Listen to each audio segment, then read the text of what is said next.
Welcome, and let me introduce my partner in crime, Lynn Cohen.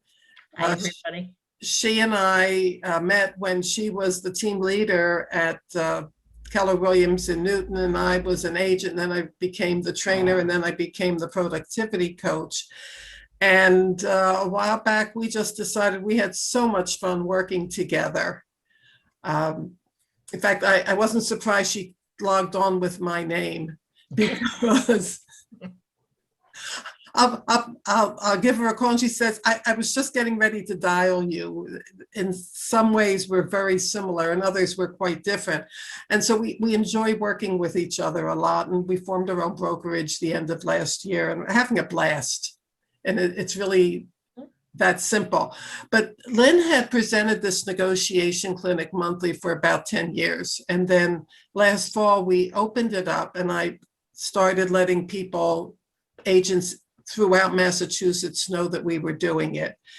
And those who've been on this clinic before know that we talk about asking questions of your client, of the other agent.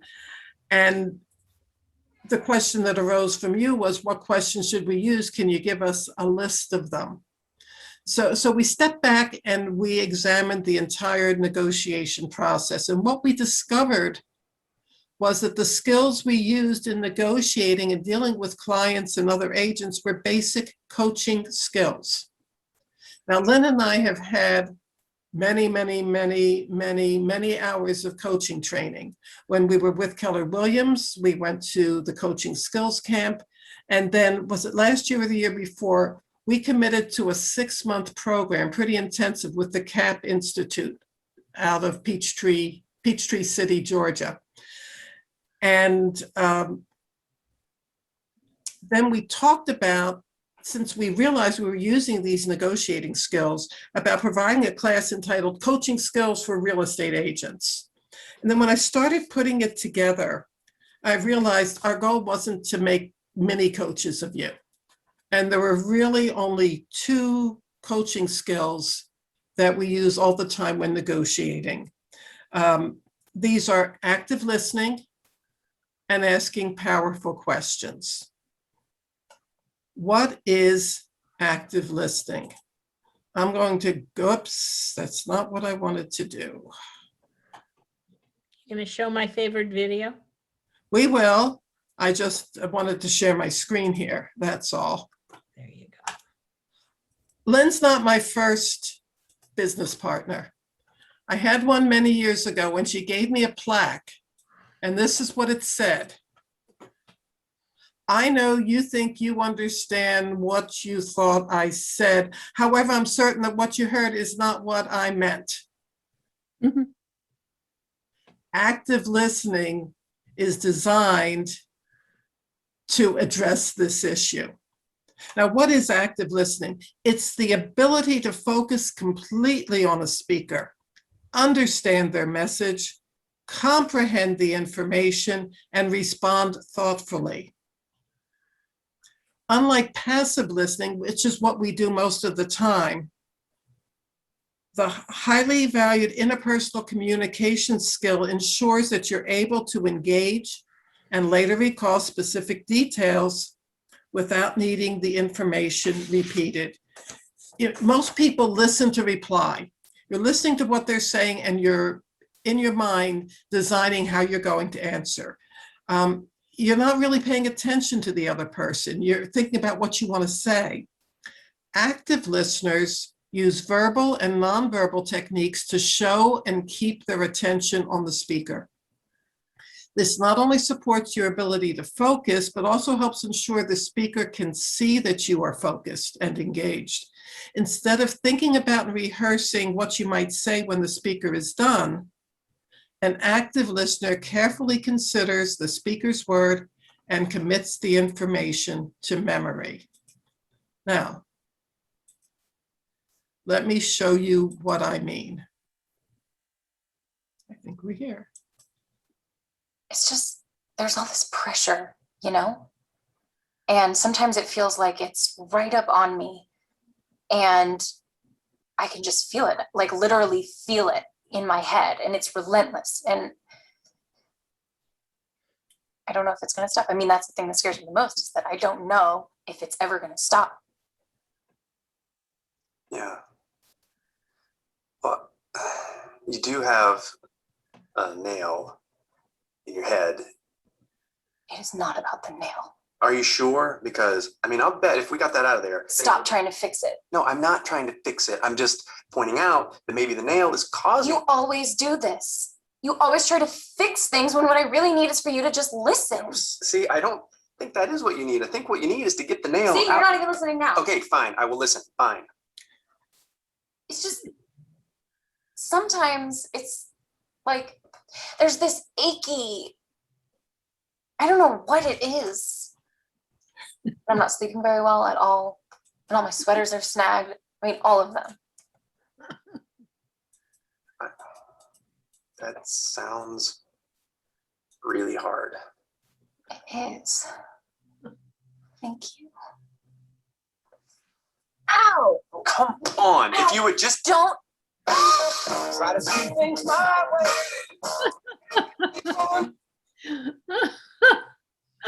One of my favorite videos of all times. It really illustrates the power of active listening, and I want to throw a question out there to you. Who was actually listening actively, and perhaps who was not? She was not. Tell me more. Was not. She's so blocked by her opinion of what she thinks going on that she will not listen to his attempt to try to tell her a very simple thing, a very obvious thing to anybody who's outside her. And using the nail was extremely funny because it is so obvious that it's much easier to see than some issue that somebody might be taking very seriously. That, Have you ever met a client like that? oh no. I mean, I think we've all had a few clients like that who are unable to listen to us carefully enough to see the obvious. And yet we need to develop the skill, not only to first slow down and listen, really listen to them, but then to be able to use, and we'll get to this point, some active questioning to help them self-discover what might really be going on. Well, So I I find, love the video. Every time I need a good laugh, it's one of 2 or 3 I turn to. It just cracks me up. well, you know, it's interesting, Lynn, you're talking about the clients listening to us. What about us listening to the client? Exactly. I think that perhaps may be even more important. It's really listening beyond the words. It's listening between the words about what's really being communicated. Now, I'd like to share a very common scenario. This will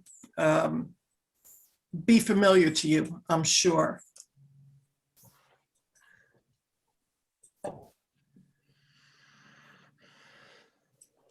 Whoa, that's a great picture. Sorry about that, Lynn. Hi, Lynn. It's Hey, so how nice are you, to Lynn? see. I'm doing well. I'm doing well. I'm so glad that we could at least meet on Zoom. Yep, I agree with you. You know, I was surprised to get your call. You said you wanted to get your house sold. Yeah, you know, I've been speaking to Fred, and we've decided that in our ideal world, Mhm. we want to downsize a bit. The house is kind of big for just the two of us. Everybody's gone. And we want to move closer to our grandkids who live in Framingham. Now, we bought this house in Waltham, about 25 years ago, for $185,000. And we figure it's worth maybe 800,000 now. Good investment, right?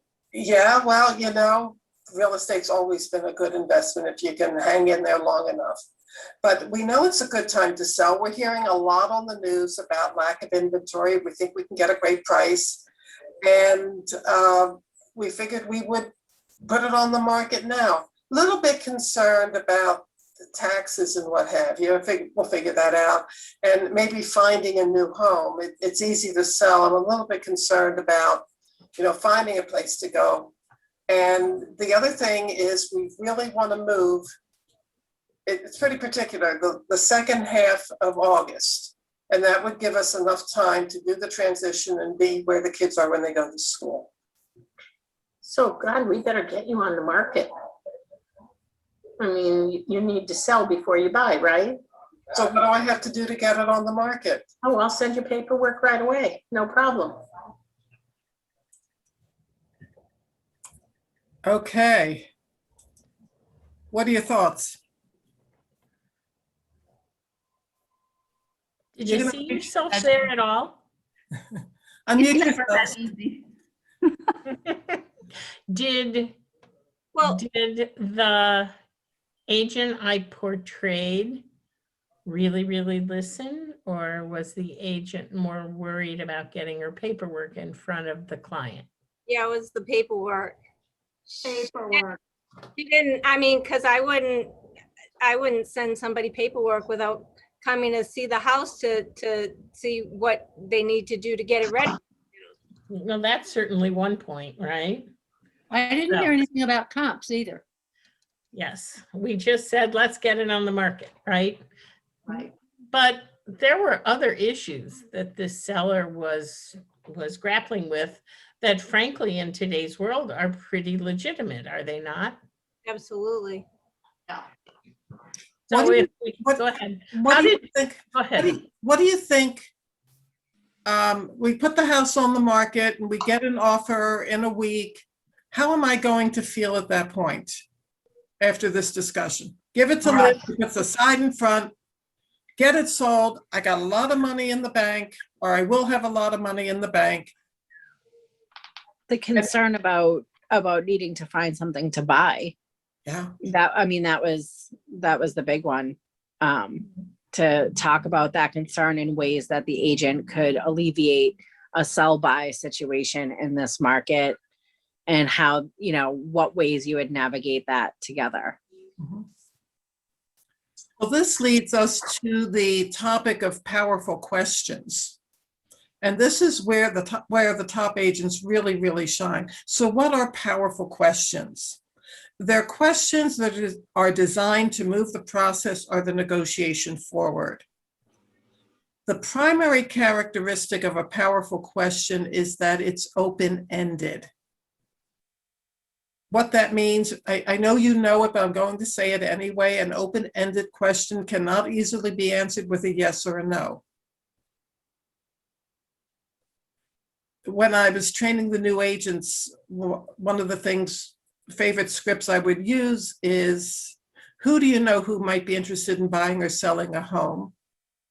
Give me their name and number, and I'll reach out to them. And I asked one of them to repeat it to me, and he said, do you want to sell a home?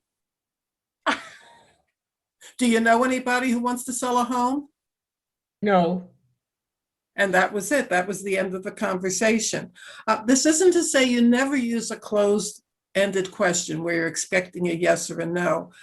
However, using open-ended questions encourages people to give you a lot of information.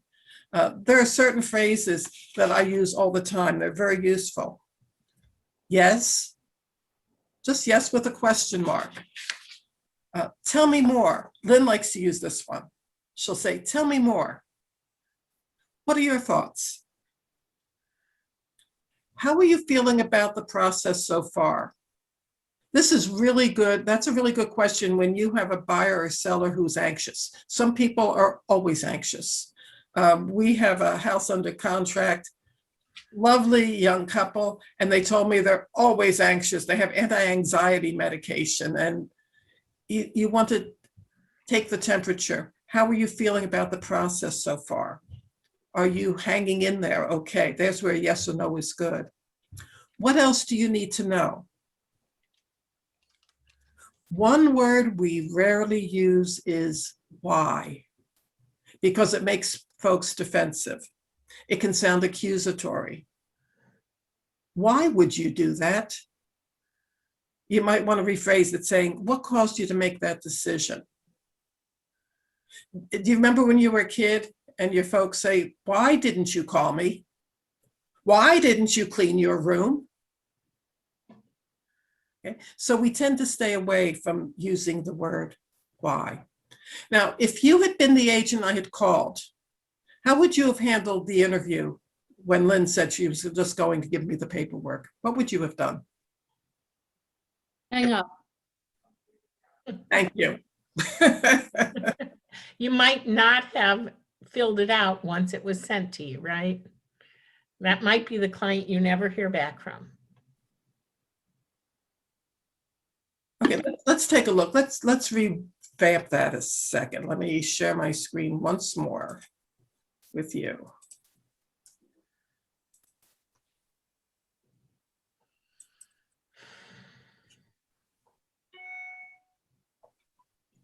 Hey there, Annette, how are you? I'm doing well, Lynn. How are you? I'm so glad you could get back to me so quickly.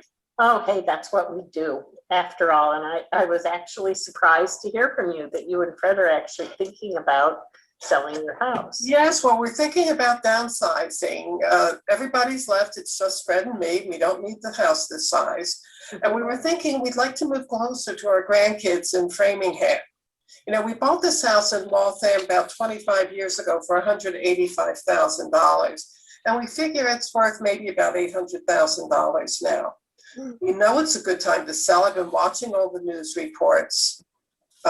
So we thought, well, might as well put it on the market now. We're a little bit concerned about taxes, you know, capital gains and that, and actually finding a new home. We don't want to be homeless. And just as importantly, we want to move the second half of August, which will give us enough time to get the new house ready before the kids go to school, and you just kind of make our lives a lot easier.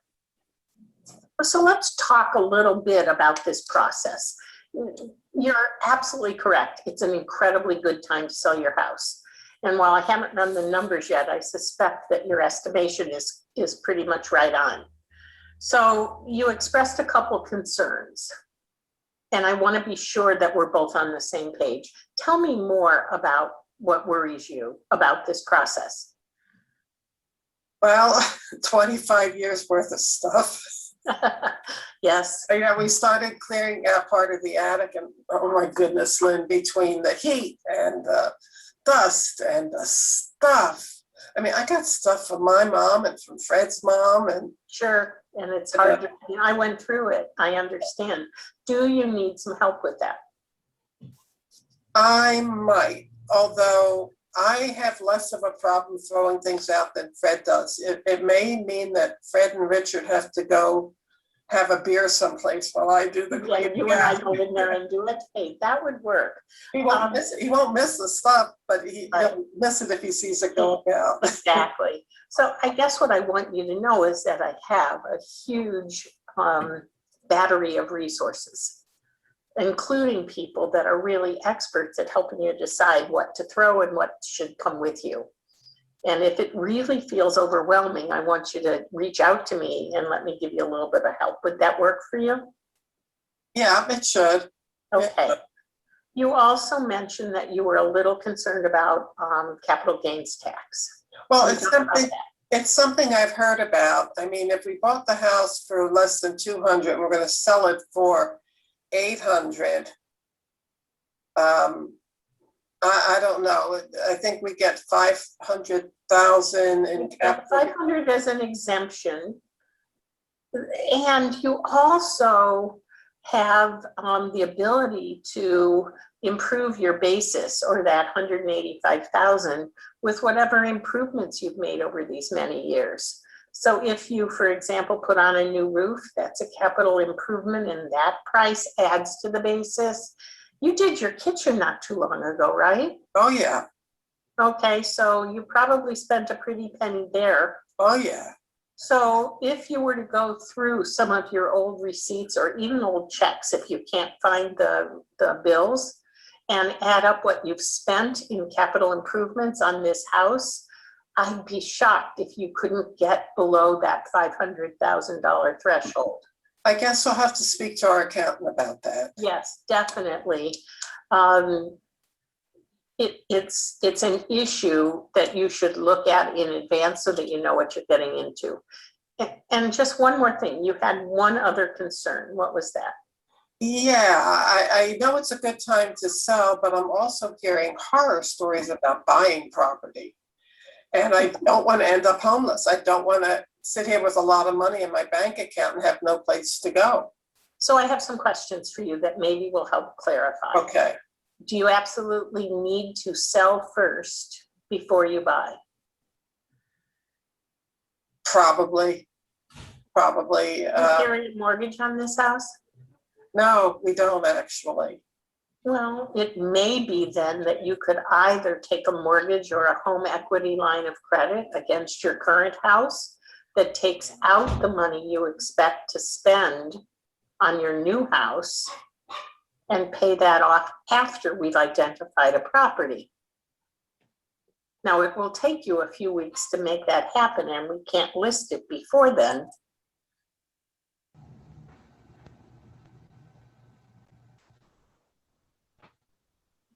We lost the audio in that. But it is going forward, but if Right. you can, usually you can get 80% of your value. Okay. Okay, so that would give you a good amount of money. Yeah, And if you're buying a smaller home, you want a single family, a townhome, what are you looking for in framing? something on one level. I don't care if it's a condo. I mean, we're doing okay with the stairs, but it just seems easier to have everything on one level. Sure, and you're looking forward.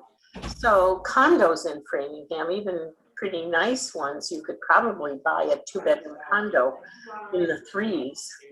A single family ranch home in good condition, probably in the 5s to 6s.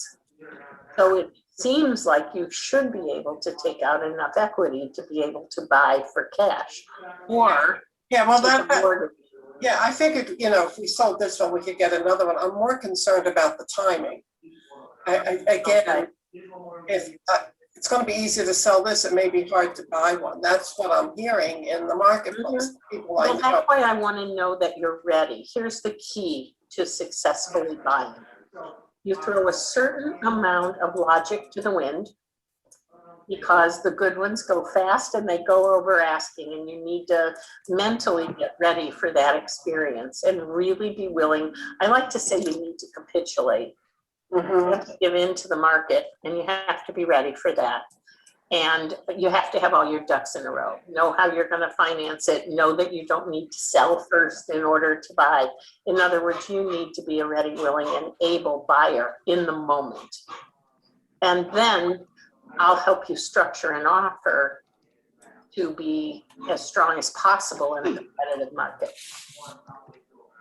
So I think that I would send you to either your financial advisor or to your banker to find out what you could do. And if you need some referrals for a great home equity line of credit or for a great mortgage originator, I can help you there. Your other possibility would be to just get you and Fred are both still working, right? well, kind of.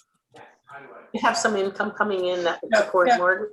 Yeah, Well, then you might just get pre-approved and put a mortgage on your purchase and then pay it off when you get your home sold. yeah, well, that's an option. That's an option. Okay, so I'm gonna give you a homework assignment. I'd like Okay. you to please contact here. I'm gonna send you the name of my mortgage originator. You can work with anybody, but we'll get a pretty quick answer as far as what you qualify for. Get a pre-approval letter and let's start looking for that property right now. The other thing that we can do is structure your sale such that we let people know that you do not wish to close until The middle of August. exactly. So that it gives us time to get you under agreement, know what you're getting, and then go shopping. Okay, Okay? sounds good. Is there any paperwork you need me to sign? Oh, unfortunately, there's a lot of paperwork I need you to sign. I will prepare it for you and send it to you for digital signature, and then we can rehook on Zoom to go over it if you have questions. How's that? Sounds like a plan. Thank you, Lynn. Don't be silly. One last question for you before we go. Is there anything else you want me to know? No, I think that's it right now. We've been talking about it for a while, and if we can get a plan in place, then maybe we'll go forward. Great. Terrific. I'll talk to you later tonight when I send everything over. Sounds good. Take care. Bye. Okay, Lynn, unmute yourself. I thought that was Richard in the background and I muted you. Nope, it wasn't Richard. It's somebody else yapping who is away from the computer, so can't mute him. Can you mute him? No, I don't know where it's coming from. there you go. Well, we're gonna plow ahead. A very different conversation, right? How do you think the client Annette felt after we'd had that conversation? Heard and supported. Heard and supported. And what's the benefit of that, except obviously that she felt good? What happens when the person you're communicating with feels heard and supported? They want to, Fell apart. Yeah. Damn it. what? Yeah. It may not be evil, but the fucking fact is like 100%. The deal fell apart. I feel bad. Yeah. It happened to us all. It happened to us all. The point I was trying to make is that our business, Yeah, so I'm that's going good. to mute everybody, and then if you want to speak, unmute yourself, okay? okay, that's the best way to go. In that one, I'm like, oh. Okay, Lynn, unmute yourself. Unmute yourself, Lynn. There you There go. we go. It just didn't take. Okay, so one of the key elements in a successful real estate career is the ability to develop trust, not only with our clients, certainly that's important, but frankly with other agents, with the group of resources with whom we work. And one of the best ways I know to develop trust is to use powerful questions and active listening in combination with one another. When you do that, people feel, and I know, Dorothy, you said this, heard and understood. And that's a powerful tool toward building trust. And that's really the point that we wanted to get across to you today. There are not necessarily lists of questions that you want to use like they're a script. You may want to make yourself a list of questions before you meet with a client based on your CMA, based on what you know of their neighborhood, or based on what the client has told you about what they wanted to do. And you really need to listen between their words. Yep, really important. And it gets easier with practice. The other thing I found, I move very quickly. I have a client, actually I'm gonna have lunch with her on Friday, that we were driving along, said, let's get some coffee. And I whipped into the Dunkin' Donuts. I mean, like without even thinking. And that's just the way I am. And if I can slow myself down and listen to what the client is saying, it's a lot easier than just going very quickly. And it's a skill and you'll practice it. Again, just being aware that listen to what they have to say, ask open-ended questions for clarification, and the more you do it, the easier it becomes, okay? So let's now focus on the process of negotiation. Okay. Knowing that we're going to use these two skills, especially in the role play. So what is negotiation? One definition, I kind of like this, is it's a give and take process between two or more parties, each with its own aims, needs, and viewpoints, seeking to discover a common ground and reach an agreement to settle a matter of mutual concern or resolve a conflict. In English, you got two parties. They want to get to an endpoint where they both agree, but there's some things standing in the way to say, yes, it's perfect the very first time you start to chat, okay? So who do we negotiate with? The short answer is we negotiate with everybody. With the client, with the other agent, with our family. Honey, I'm going to be late tonight. Can you get dinner? With your broker. They want me to cut my commission. Can I do that? With the inspector, can you make it Saturday? I know it's the weekend. The appraiser, the attorneys, with just about everybody involved. So negotiation secret number one, never lose sight of the prize. Whose goal is it anyway? Okay. Understand that the negotiation begins with the very first meeting with your client. Be very clear about what your job description is. Lynn, what's an agent's job description? An agent, do we really have a singular job description? In my opinion, the most important one is to get in touch with your client's goal and do everything that you know how to do to help them achieve it. The key thing here is that it's not your goal, it's the client's goal. Define what a win will actually look like for your client. Identify areas for compromise and areas that are non-negotiable with your client. If I have to start a job July the 15th, guess what? Certain things are not negotiable.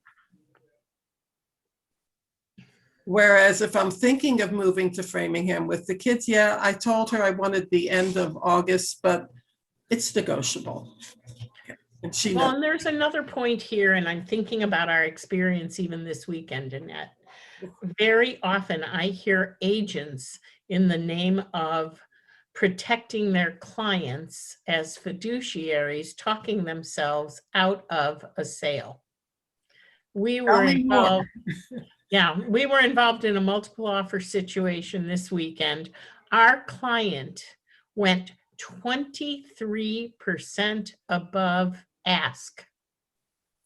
For those of you who don't know, it's $120,000 for this house.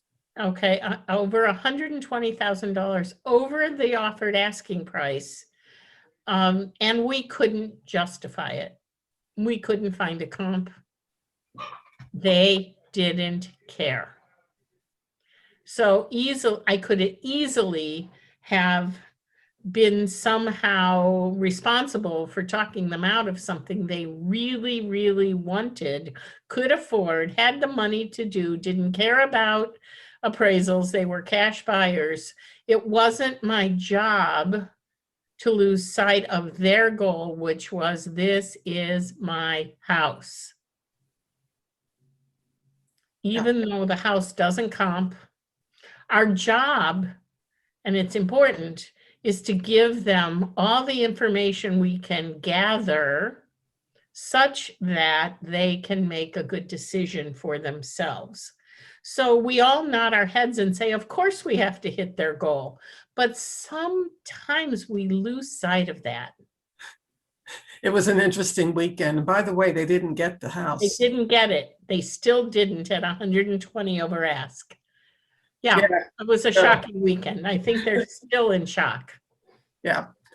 Okay. Negotiation secret number two, and it kind of feeds right into this. It's managing expectations. So remember, this is the world we live in. But most of our clients purchase a home once a decade on average, and they rely on us for information. We're so used to the procedures and how to do it. It's up to us to manage their expectations, to let them know what the process is, where the bumps might be, what the timing will be. I work a lot with first-time buyers. It's especially important with them. But even with somebody who has bought a home before, let them know the process. One of my favorite ways of explaining it is, for example, we put an offer in and everybody's nervous. I said, there are only three things you worry about. Either they'll accept it, they'll reject it, or they'll counter it. If they accept it, you're home free. If they reject it, what do you want to do? If they counter it, what do you want to do? and have the clients think about what they might do so that regardless of what happens, they're prepared to move forward, manage their expectations, over-communicate to the other agent. I'll have a written offer to you by 5 this afternoon. We can expect a response by tomorrow afternoon. With this particular offer, we put it in and Lynn told the listing agent, and if there is a higher offer, we would like to be able to respond to it. We over-communicate, we let our expectations be known to everybody in the transaction. Negotiation secret number 3, keep your emotions between the lines. There are some fools out there who call themselves real estate agents. By the way, I use the word fool when I want to say asshole. So there are some fools out there who aren't really very good agents. They lead with their chins. They say what they want. They holler at you, ask you, how long have you been in the business? Don't you know anything about real estate? Don't ever take it as a personal affront. They're fools, you're not. And the best way to address this is to say, please just show my offer to the client. I will speak to my client. Just make your comments about the property, not about the people, not about the fool on the other side. Okay. Lynn likes to use the example of a semi-permeable membrane. She studied it in 7th grade. I was in 10th grade before I learned about semi-permeable membranes. And if you'll remember, a semi-permeable membrane in chemistry it looks like a sausage, and it has a solution in it, a salt solution or something like this, and it only lets the water go out and leaves the salt inside. It's semi-permeable, only certain things come out. In our relationship with the other agent, what we want to come through the membrane of the transaction is information about the property, information about the transaction, not about the people. Keep the emotions to yourself, okay? Negotiation secret number 4, communication. And this all ties together, of course. You're the connection between the parties. You can't afford static. Tone and intonation are important. So beware of relying solely on text or email. I tend to use text, email, and telephone. I love text sometimes. We'll be there on time. We'll be there 15 minutes early. I hate texting, but I do it a lot. Okay. I don't want to text paragraphs.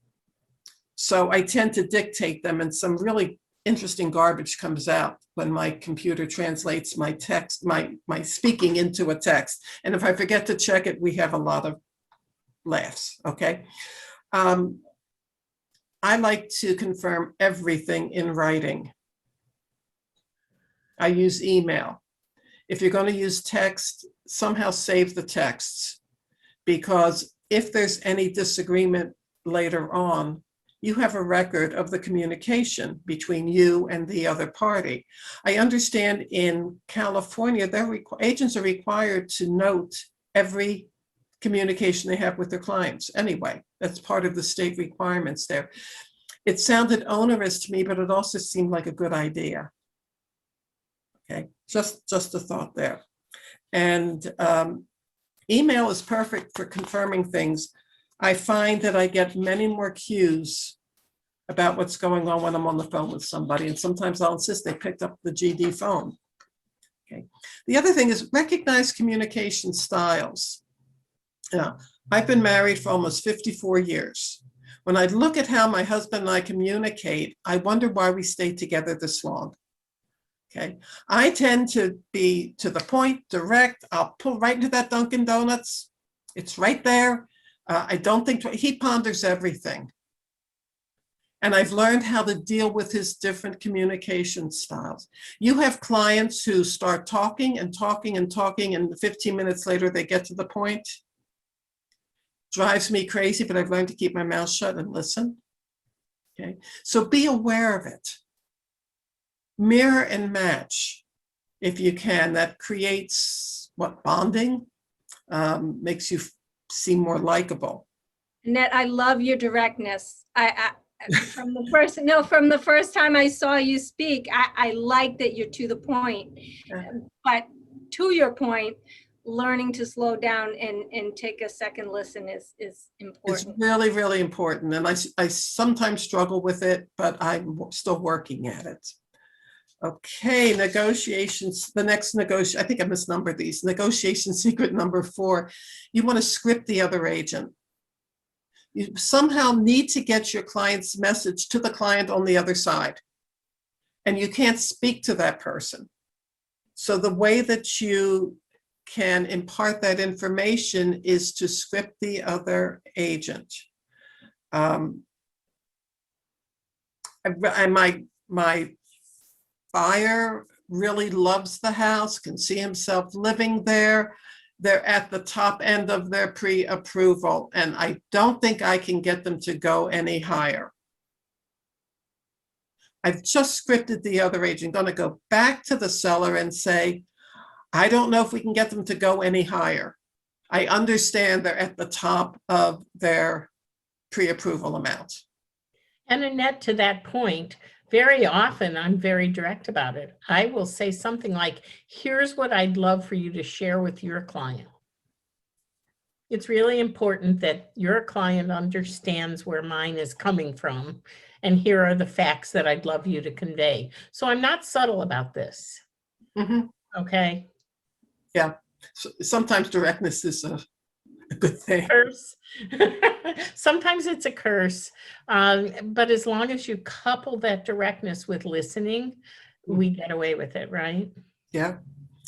Now you want to get into your client's head and get into the head of the other side as well as best you can. Empathize with positions.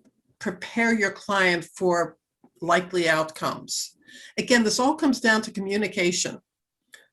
Help your client see what the person on the other side is thinking and looking at. And you want to articulate your client's positions to the other agent as well without emotion. And anticipate the stumbling blocks before you stumble. And the nice thing about that is sometimes they don't even turn up, but you're ready with an answer. Compromise isn't a dirty word. I'll tell you, one of Lynn's favorite techniques is you've got a $500,000 house. The clients are $10,000 apart. Now, you know this isn't about the money at this point, right? It's $10,000. And she'll say to the other agent, if I can get my client to come up 5,000, do you think you can get your client to come down 5?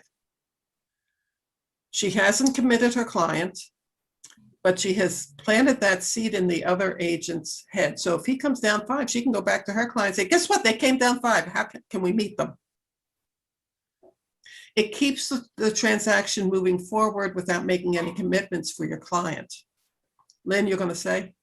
Nope. I thought you had to. Okay. Remain solution-oriented, be committed, but not attached to the outcome. You're not going to win every one. As disappointed as we were yesterday at losing that house, it's always a possibility. Okay. Well, and not only that, if we get down in the emotional weeds with our Oh, clients. golly. It's not my money, Lynn. It's not the Exactly. money. So there is a certain amount of emotional distance that keeps you professional and effective. Yes, we were devastated for them, but guess what? The sun came up in my life this morning just fine. Thank you very much. So a little bit of arm's length distance keeps you objective. Okay. Are we ready to practice? We had some people volunteer. Yes. Wonderful thing. Thank you to all volunteers. Annette, you want to, which one are we starting with? Oh geez, hold on, I gotta find it here. We have two today. And again, we're trying to make these case studies reflect today's market because boy, it's a weird one out there, isn't it? Mm-hmm. It is a weird market out there. I wonder how much longer it will be like this. I don't know if rising interest rates will change the equation at all.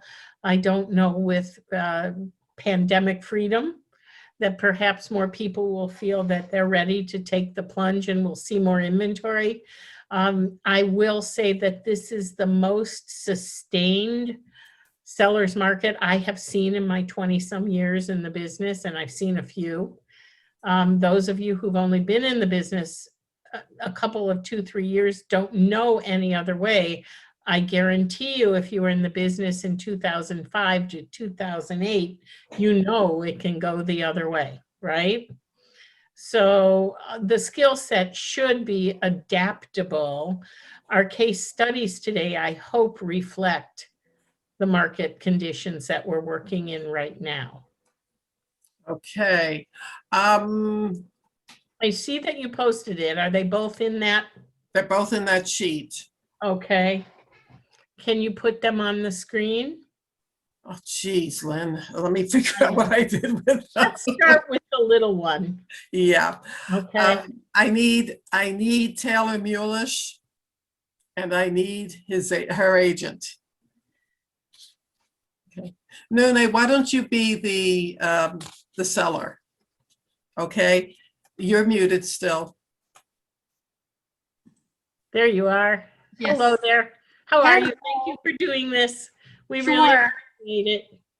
So, I yeah. need to refresh my memory. What was the seller? No, give me half a second. I'll find it and put it up on the screen. Okay. You're going to be the client, correct? Yes. Great. I moved everything. You don't think I can find anything?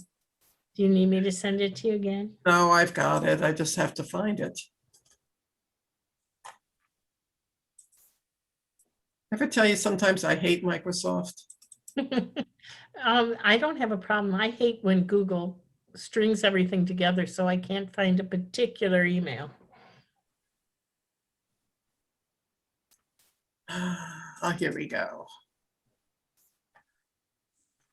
Oh, no, that's not it. Apologize. Well, why don't you open up your own link and that way you'll have it. You're so smart. I hate you sometimes. Okay. Who says I'm not geeky? There we go. And let me go ahead and share my screen.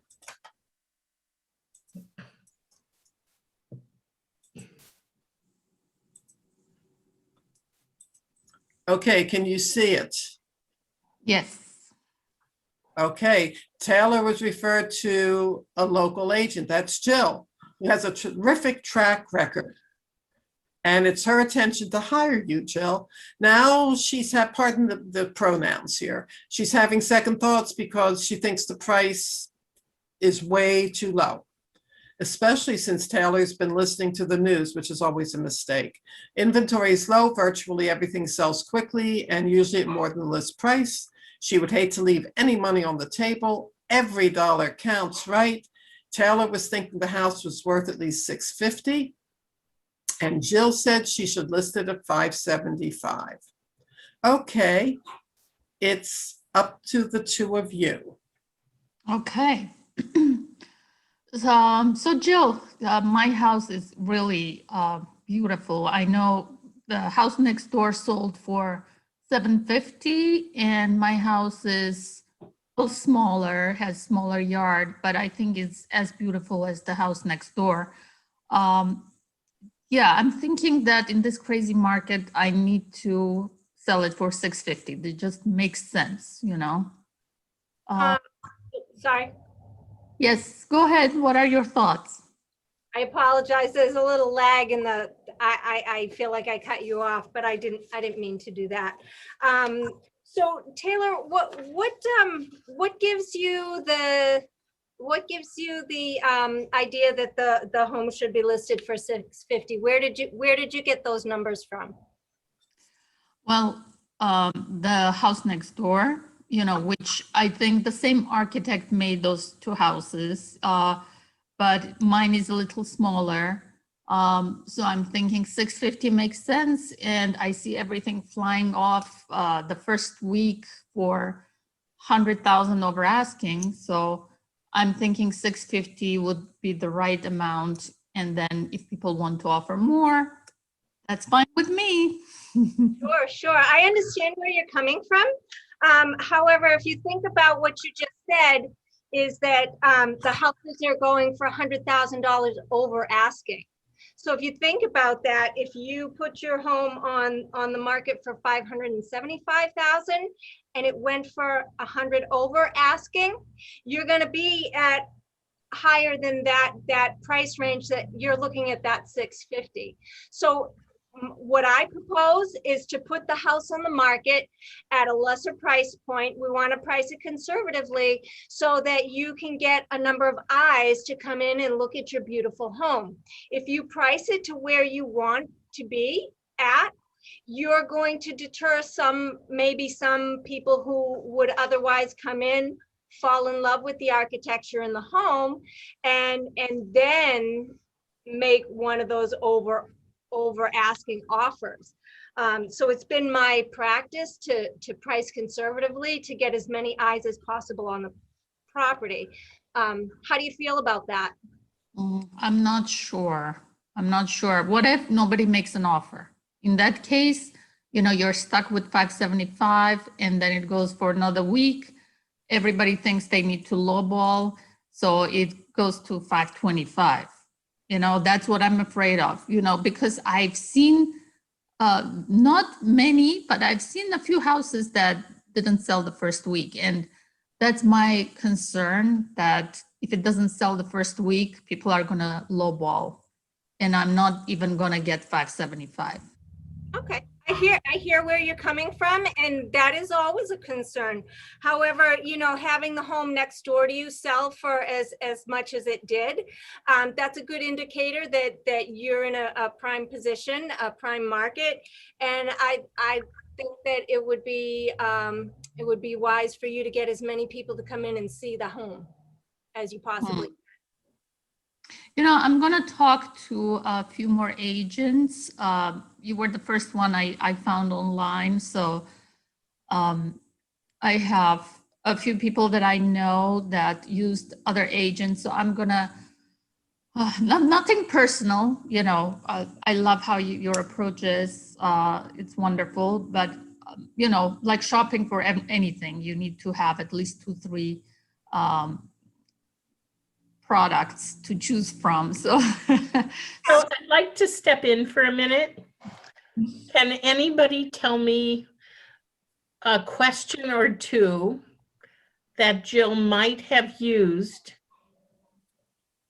to make her point without telling Taylor what she wanted to do? I have an idea.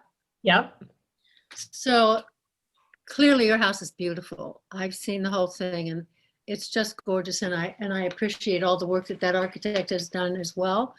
But have you heard of some of these high-end auctions like Christie's or Sotheby's? And the auctioneer will start out with a fairly low price and people get into such a frenzy of wanting to have that product with all the competition that the price goes up.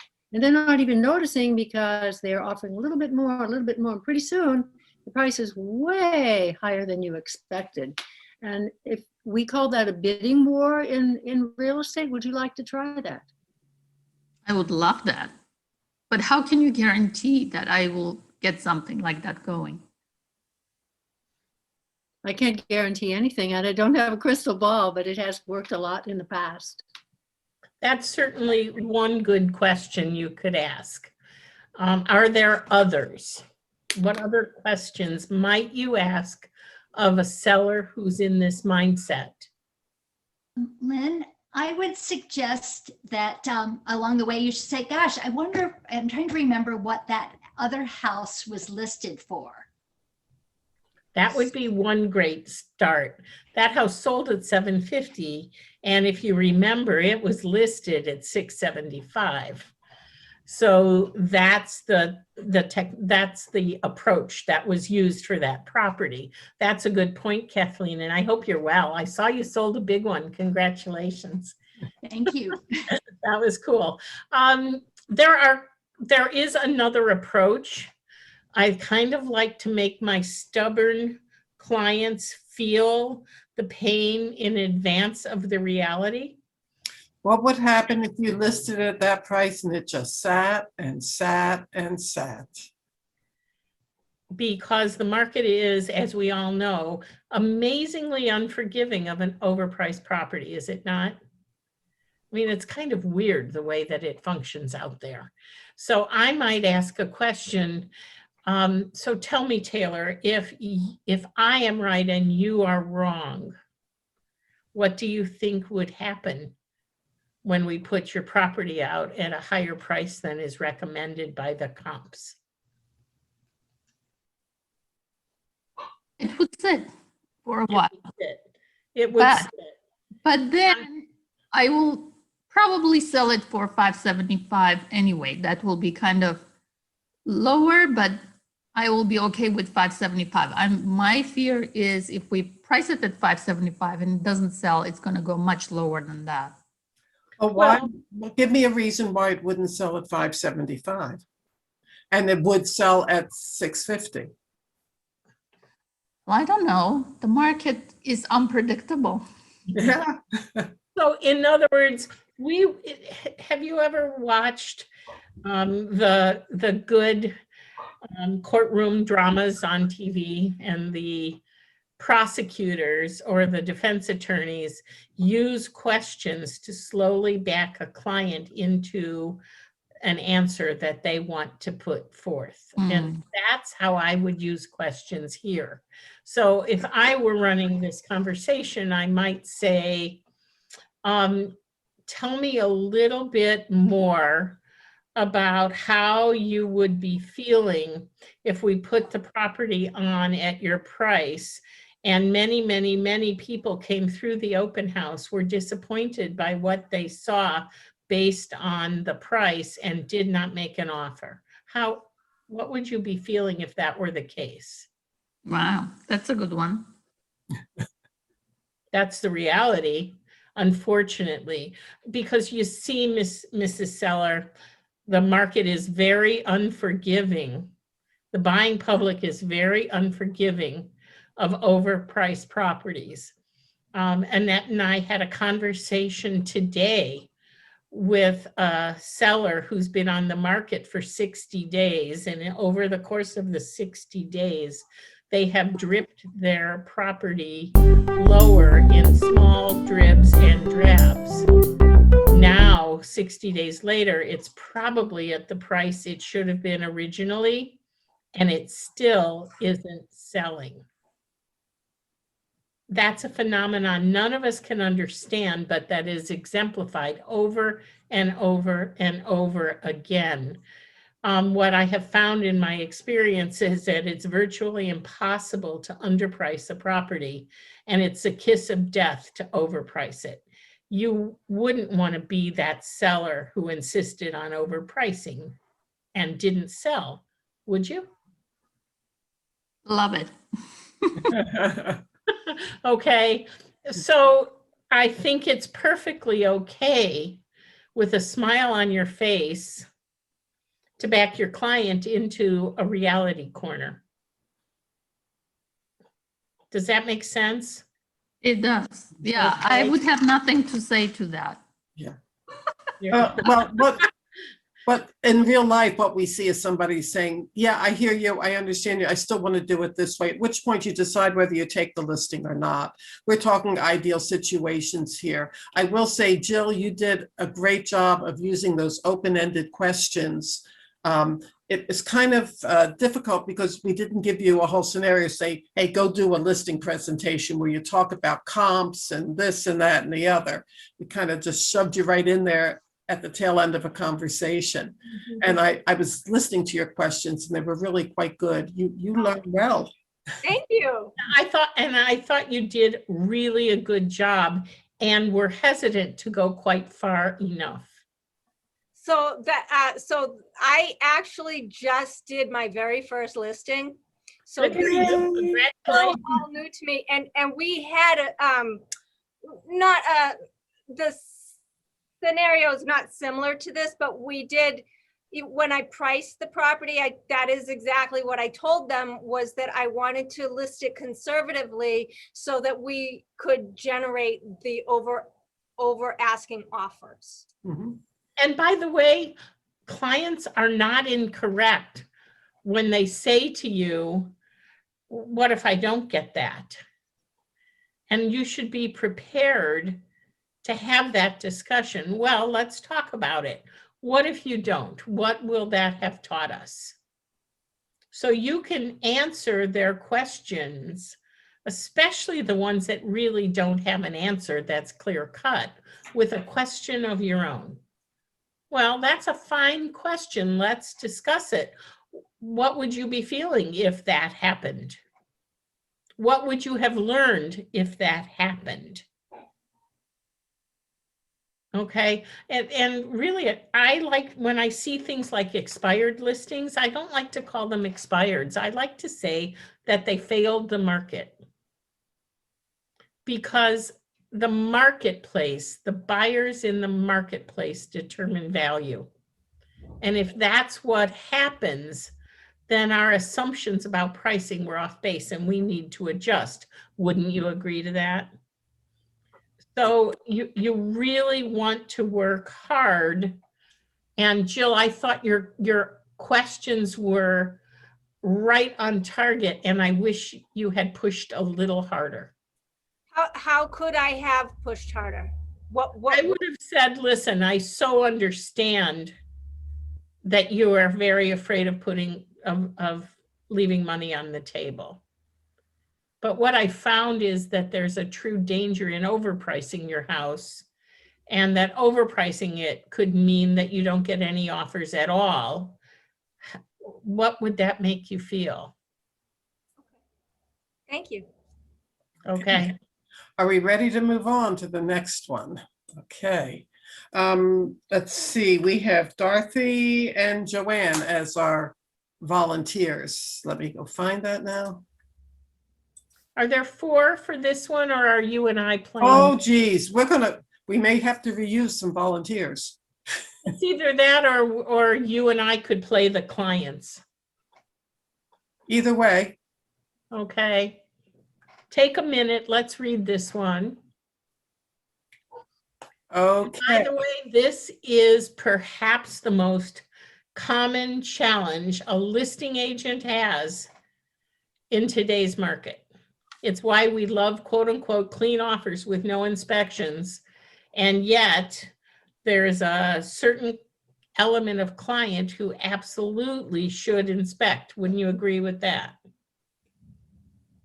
And when you've had a multiple offer situation where everyone's inspecting, then, and everyone's gone tremendously over asking in order to secure the property, and then the inspection slaps them in the face, everybody has to take a breath to hold the deal together, right? Mm-hmm. And And in essence, this one, they said, okay, listen, we want an inspection.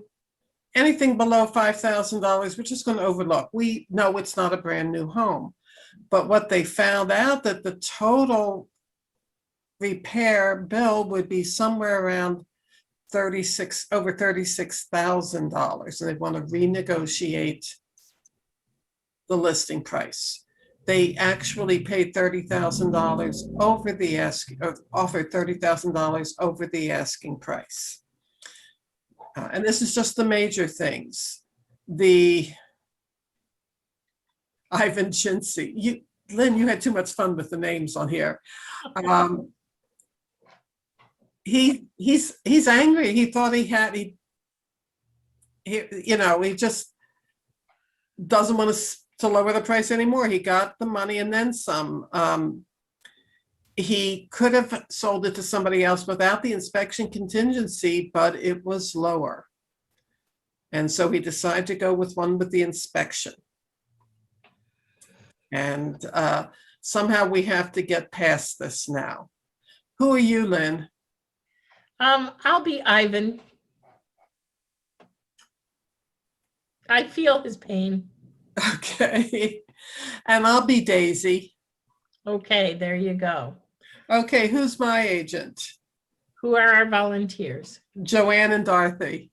Okay, bring them front and center. Joanne, I saw you on the screen a little while ago. Dorothy, I didn't see you. Are you here? Yes, you did. Dorothy's there. There we go. Okay, there she is. Okay, so Reading the scenario. Okay, who's my agent? Who's the buyer's agent? Who's the listing agent? I'd like to be the listing agent. okay, Dorothy, you're mine. no, you're the buyer. So Dorothy's my My- buyer's agent, yes. She's got her hands full with me. And that means, Dorothy, you're muted. That's why we're having trouble. Unmute. Ah, There you go. Is So- it- sorry. Is it So- okay if I bring up facts that are not in the, Oh, yeah, but this is wild. We're gonna spend about 10 to 15 minutes so we finish on time. But Dorothy, I really love the house. And the $5,000 seemed like a good idea, for the floor for the inspection, but oh my goodness, look at what has to be done. I need the seller to cut me something here, cut a break somehow, because I can't absorb all of this. $5,000 is one thing, 33,000 not in my budget at this point, okay? So can you see what the seller is willing to do for us? Listen, I hear you. This did come as a surprise, although when we looked at the property, we did see that there were some things that needed to be And that's the reason we put the 5,000, and they agreed to it. It was all the other stuff, the major stuff. So see what you can do. Right. So we have an official inspection report Mhm. that is backed up by a professional. And so I will definitely go to the other agent and say, can we talk about this? Fantastic. Thanks, Dorothy. Go ahead and call Joanne. Ding, ding. Hi, Joanne. This is Dorothy. How are you doing? oh, Dorothy, great. How you doing today? Great, great. So you and I would love to help out both the buyer and the seller and get this thing to closure.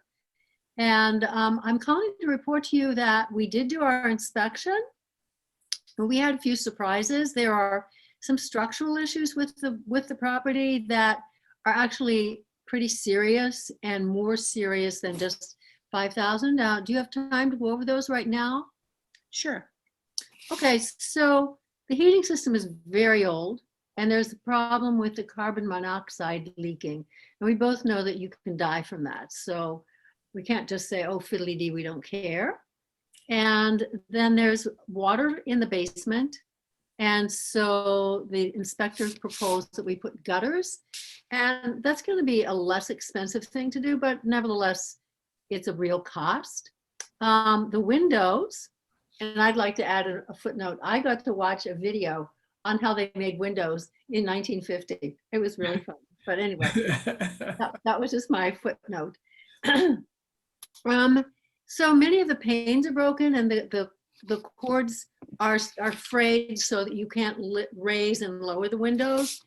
And so either you would have to replace all the windows or fix the ones that we have. We can fix them, and I think that would be more fun and less expensive.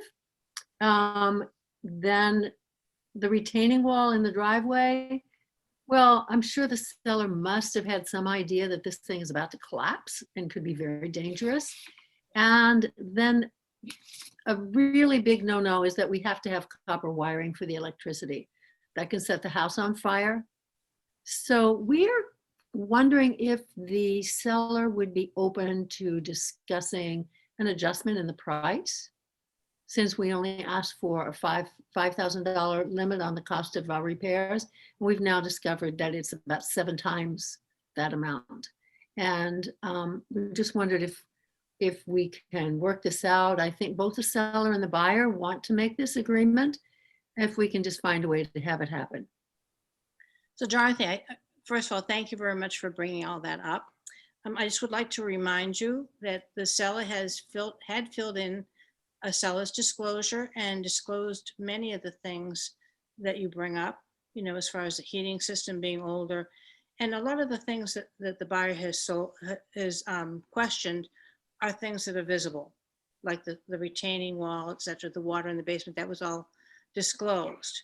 So they did make their offer not blindsided. They were informed prior to making their offer, okay? And the seller really, really liked the offer and was willing to take an inspection contingency, knowing that the buyer already had this information. So they were well informed by you also being the buyer's agent, okay? And like yourself, I'd like to, you know, keep this deal together. I can't answer on my seller's behalf, but I will let them know what you've said, and let me see what I can do. All right. We'll talk again. When, do you have an idea of when you might be able to talk to your seller and when you would like to get back to me? What I'll do is as soon as we finish this, complete this call, then I will be in touch with my seller. Okay, That's if I can. I may not be able to reach them right away because I know they're on a lot of Zoom meetings all day. So it may take a while. I can't answer specifically when I'll have an answer from you, sure. but as soon as I do, I will get back to you. Well, do assure them that we would like to complete this transaction and that it is a strong offer. We're just wondering if we can work things out a little bit. Okay. Thank you. Okay. Go, Joanne, call Lynn. Hello. Hello. You. Well, I just heard from the buyer's agent and they had their inspection, and not surprising, a lot of things came up that we probably figured would come up, but they were already informed about it. And now they want some money back because the heating. Tell them to go to hell. Well, that's exactly what I wanted to say. However, I don't want you to lose the buyer, and, you know, Just go back to that guy with no contingencies. I'll take his $5,000 less and let's forget it. Tell them they can just pound sand. Who needs this? well, I could do that, but you know, they may have moved on to something else. What I could do is, you know, call that agent up and see if their buyer may still be interested. But, you know, there are other legal ramifications, so we can't accept another offer unless this one is kaput for good. But tell me something. What happens if that other buyer has moved on?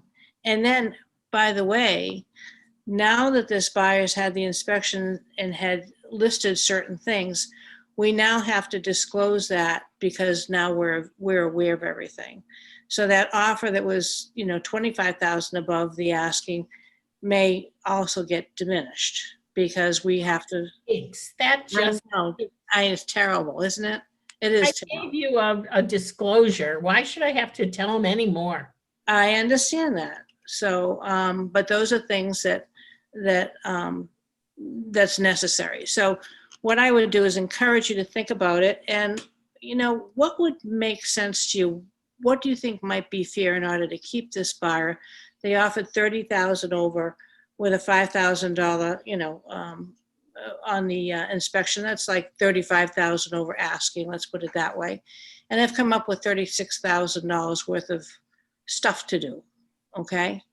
Would you be willing to offer them something to keep this deal together? Is there something, a number that would work for you that you could think about so that we don't lose in the whole thing and then have to start from scratch and so forth?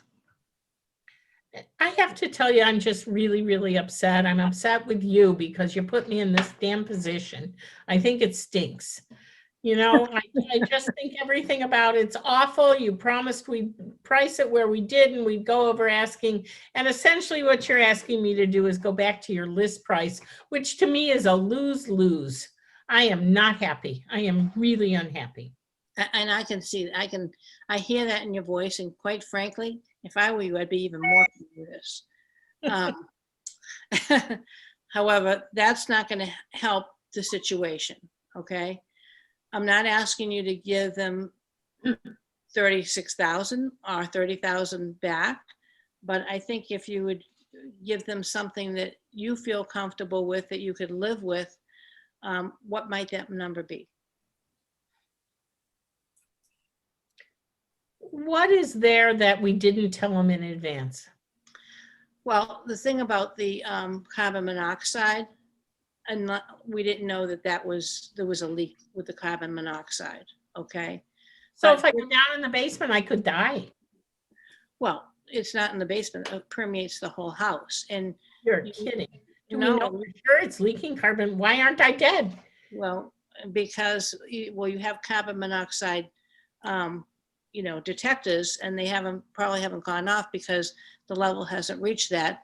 But the buyer is fearful that, now that they know about this, they have to replace the heating system. It's not, we can live with this for a few years. They feel it's a have to. So if I might suggest,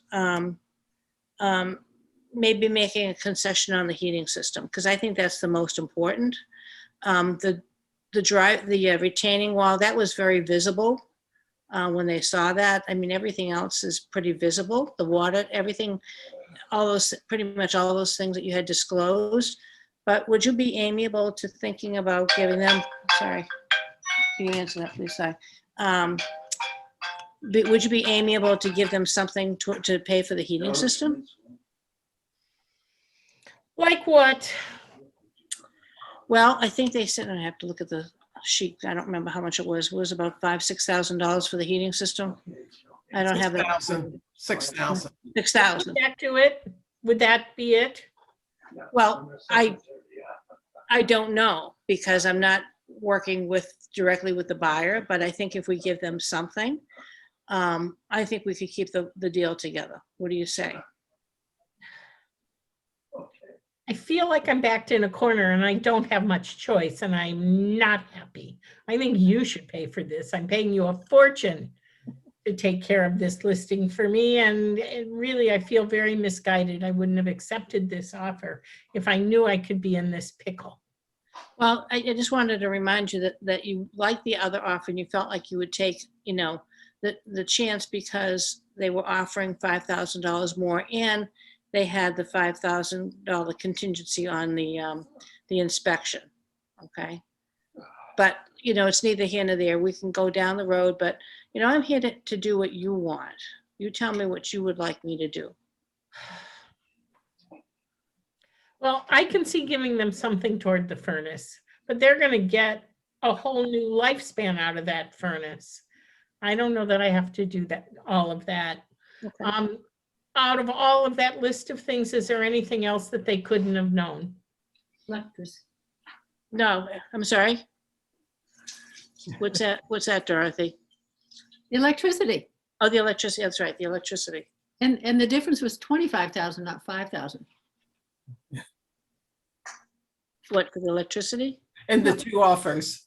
Yeah. Yeah. because- I know that, but there was also the $5,000 aggregate for the inspection. Okay. Here's what I'm thinking. We should give them money toward things they couldn't have seen, whatever those things are. Okay. And I'd give it to them as a closing credit to Okay. the extent that we could. And not a penny more. Okay. And that number is?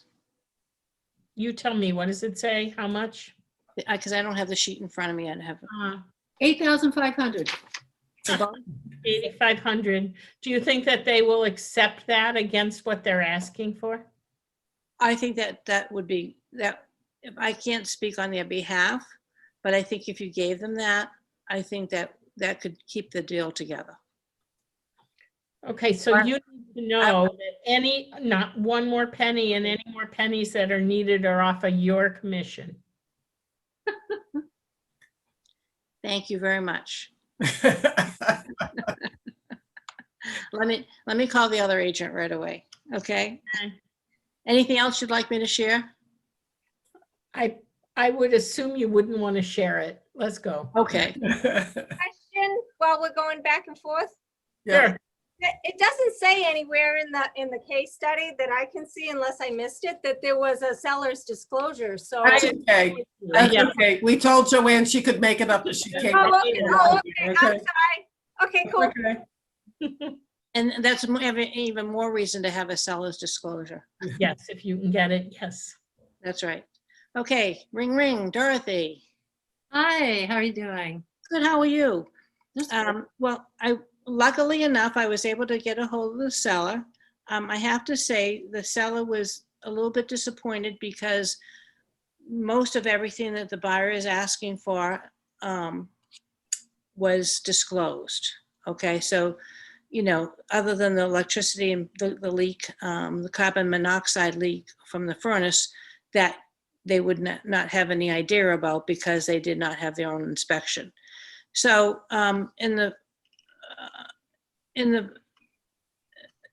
to be able to save this and to make your buyer happy, the seller maybe not so happy, but happy if we can get this deal put together, they would give your buyer a closing credit, a credit towards closing costs of like $8,500.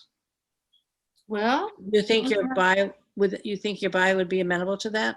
I can't speak for the buyer. I'll have to speak with the buyer to find Okay. out. But I don't recall that we received a seller's disclosure. I think that's why we had this thorough inspection. Yeah, well, I actually have it signed. I have found it. a seller's disclosure signed by the buyer, seller and the buyer. I missed that. Okay. I thought I'd studied it. No, I no, didn't- this is Not in the case it's not in study. there. We It make was it up. not in there. It sort of blossomed from the conversation. And by the way, I have had something like this happen with the seller's disclosure, Oh, disclosing something and then the buyer coming after something that was in the disclosure disclosed. So Okay, so you're speaking from experience. Come on, Dorothy, let me know what you're offering. All right, so ring, ring. Dorothy, they're gonna give us 35 grand, huh? Well, maybe we might have to accommodate them a little bit on this. That they were a little surprised to have this kind of a number, and they're wondering if you would be willing to think about having a partial rebate. They agree that the carbon monoxide and the aluminum wiring are serious health and dangerous issues. And so they're willing to pay for that part of it, but they feel that the retaining wall was obviously falling apart and therefore you knew that it was falling apart, and the windows, well, it was obvious that they needed to be fixed as well.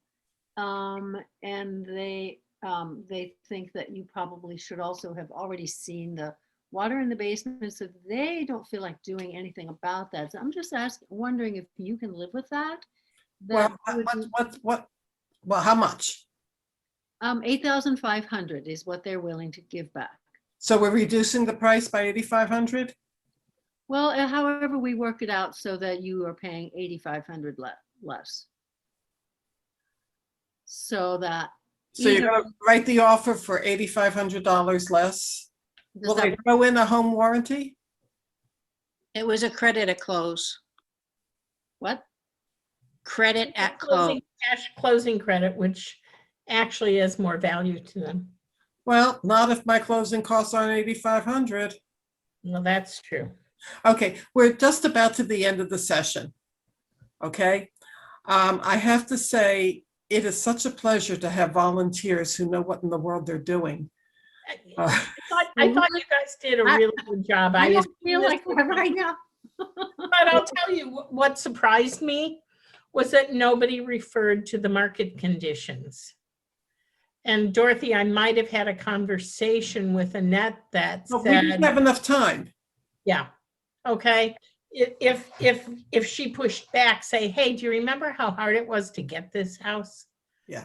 You want to be back out there and doing this again. And Joanne, I might have had a conversation with me about, hey, now that we have this, and you went there, but I think you could have gone there with a little more force. Hey, the market is apt to punish you if after all these offers and we can't pull one of the other ones back in, that we have to go on the market. I'm going to be filled with questions and have to have major conversations about these issues that will likely bring you lower offers than what we're talking about now. Oh, And I don't think that that's unrealistic. Yeah. Okay. very good. And I apologize for cutting this short, but I'm very direct and I'm really anal about time, and we're just about to the 3:30 mark. Exactly. So what I will tell you is that any of you who would like to stay We're and here. ask questions or take this a little bit further, I'm certainly happy to. Those of you who can't, we understand. And what I would ask that you do is to sort of extrapolate this conversation in your own minds so that you can develop the questions you might use to move your client toward a successful outcome. It would be really, really hard for Annette to go back into the fray again. It's like dating again after all that time. It's not easy. And it would be punishing to a seller to have to go back on the market and answer questions about what the hell went wrong. That damages a property and likely lowers future offers. So those are the only things that I didn't hear. I thought you both were incredibly professional and together in terms of how you presented your cases. Yeah. Okay? And again, I apologize for cutting it short because you're on a good roll there, Dorothy. Yeah. Oh, thank you. I'm So happy I to am happy stay. to stay If with anybody anybody wants who to. would like to take this further. And if you can't, I get it. Yeah. Dorothy. I'm learning a lot from you. I would love to stay. Thank you. That's our goal. That's all we ever hope to do. It's And so much more of a pleasure to Yeah. do business in the marketplace with people who know what they're doing. Amen. I think that's as much our goal, as anything else, is that, boy, we hope we bump into you well-trained in a transaction one day soon. Thank But you. I get a kick out of Jill because this is what, the third time you volunteered, Jill? And every time she says, I'm new, be gentle with me. And she does a good job. And then you blow everybody away with how together you have it. So good job. Does anybody have any questions? Unmute yourself, put them out there. I do have one. How do you handle because obviously you got very irritated and told the agent that she needed to eat the cost. How do you really respond to something like that?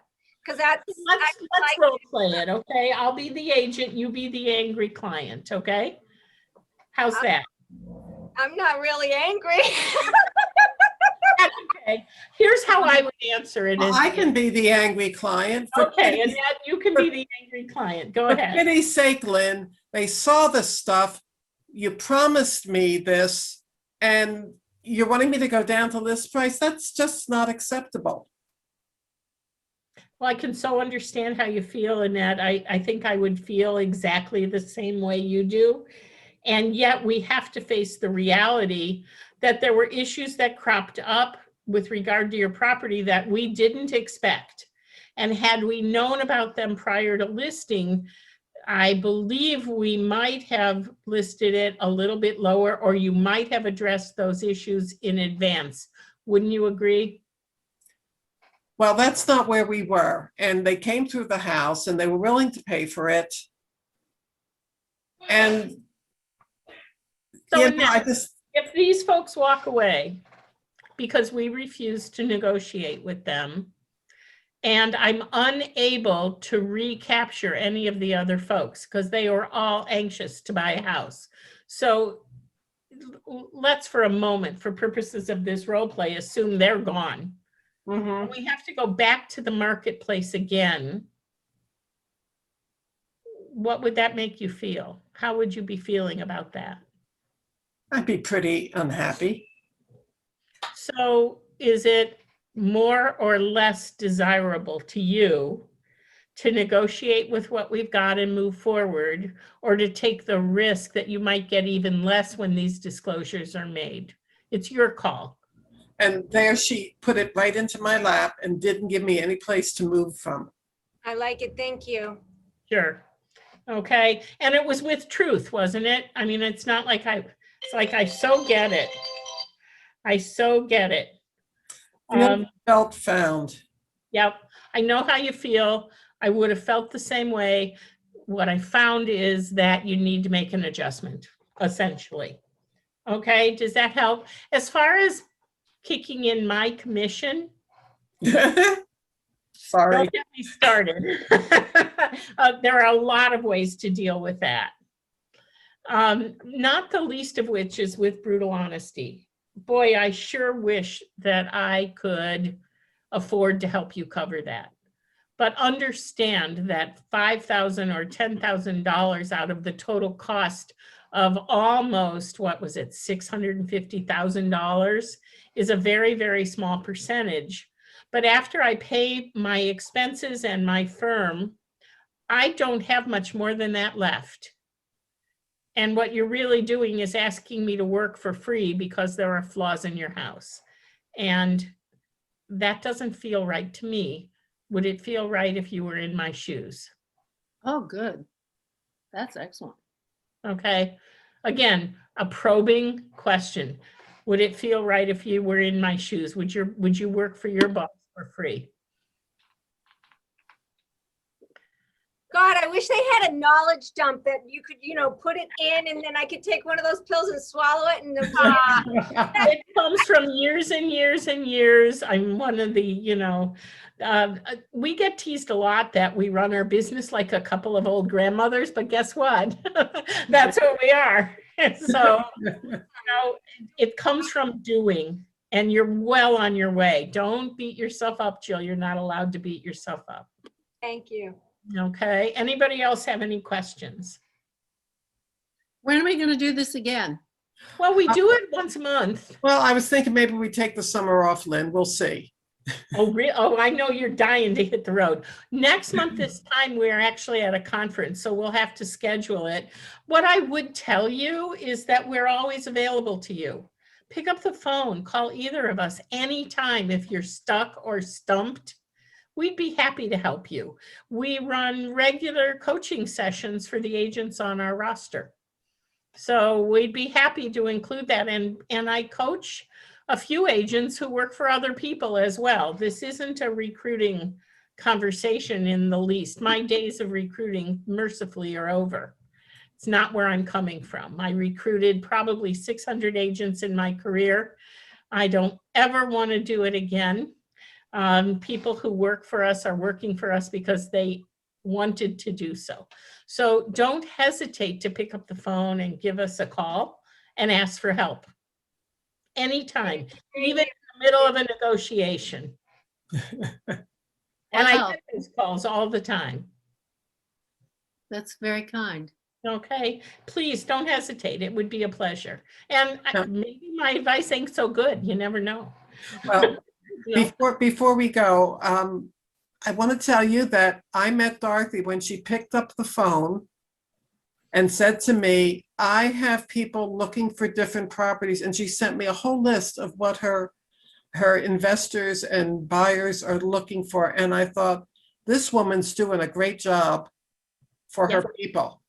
She's reaching out to other agents. We tend to think in terms of just multiple listing service or LoopNet or something like this. And there are some groups on Facebook and some other looser organizations where people are marketing off MLS and what have you, or just looking for things. Don't hesitate to reach out. I was so impressed with that, Dorothy. Oh, thank you. It means that you're doing the best job you can for your clients, and that's all we want to do. That's all we can do, right? To think outside of what is considered normal is awesome. Oh, I don't know where normal is anymore. Yes, do. I have a lot of people that can tell you complaints. I don't think any of us do. I really appreciate that you guys show up every month. We learn a lot from you. And so it's really a mutual admiration society, and I appreciate that. Thank you for showing up today.